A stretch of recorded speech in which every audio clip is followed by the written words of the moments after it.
بسم اللہ الرحمن الرحیم۔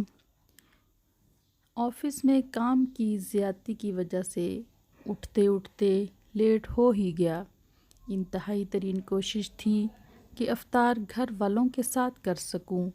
اپنے آپ کو ریس ڈرائیور سمجھتے ہوئے بہت سپیڈ بھی دکھائی، مگر آخری لمحوں میں ٹریفک جام کی وجہ سے اب بھی گھر سے فاصلہ 20 یا 25 منٹ کا تھا۔ اسی لمحہ FM پر اعلان ہوا کہ اب افطار میں صرف 1 منٹ رہ گیا۔ اپنے آپ کو سمجھاتے ہوئے کہ کوئی بات نہیں بیٹا زاہد، آج افطار روڈ پر ہی صحیح، ادھر ادھر دیکھتے ہوئے افطار کے لیے کوئی مناسب جگہ تلاش کرنے لگا۔ گھر پر فون پر اطلاع دی کہ آج ٹائم پر نہیں پہنچ سکوں گا، اور گاڑی سائیڈ میں پھل والوں کے پاس روک دی۔ آس پاس آذانوں کی آوازیں آنے لگیں اور میں بھاگ کر ان پھل والوں کے پاس پہنچا، جو 4-5 مل کر اپنی ریڑھی کے پاس ہی چٹائی بچھا کر افطار کرنا شروع ہی ہوئے تھے۔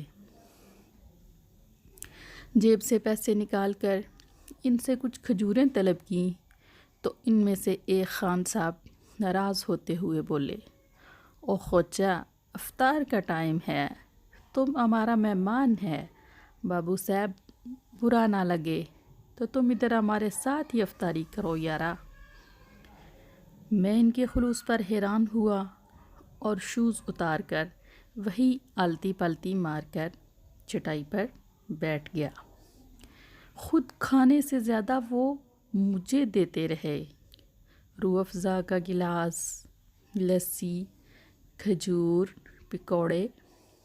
اس لمحے، اس ماحول میں یہ سڑک کنارے افطار اتنی مزیدار لگی کہ بیان سے باہر۔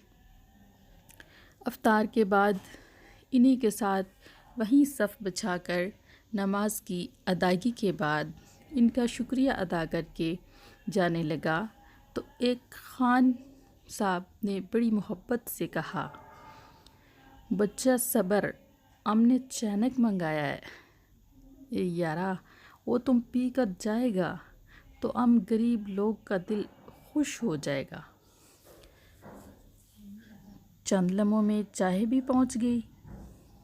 چائے پی کر میں شکریہ ادا کر کے جانے لگا اور کچھ پیسے دینے لگا تو خان صاحب نے کہا، او نہیں بچہ، تم ہمارا مہمان ہے، مہمان تو خدا بھیجتا ہے، بس دعا میں یاد رکھو۔ گھر آتے ہوئے میں یہ سوچنے لگا کہ یہ چھوٹی سی مختصر سی افطار پارٹی ان بڑی بڑی افطار پارٹیوں سے کتنی بہتر اور پرخلوص تھی، جن میں ہم صرف اپنے دوستوں اور رشتہ داروں کو بلا کر افطار انجوائے کرتے ہیں۔ ان غریب لوگوں کے ساتھ افطار کر کے جس محبت اور خلوص کو میں نے دیکھا، وہ کبھی کسی اور افطار ڈنر میں آج تک نہیں دیکھ سکا۔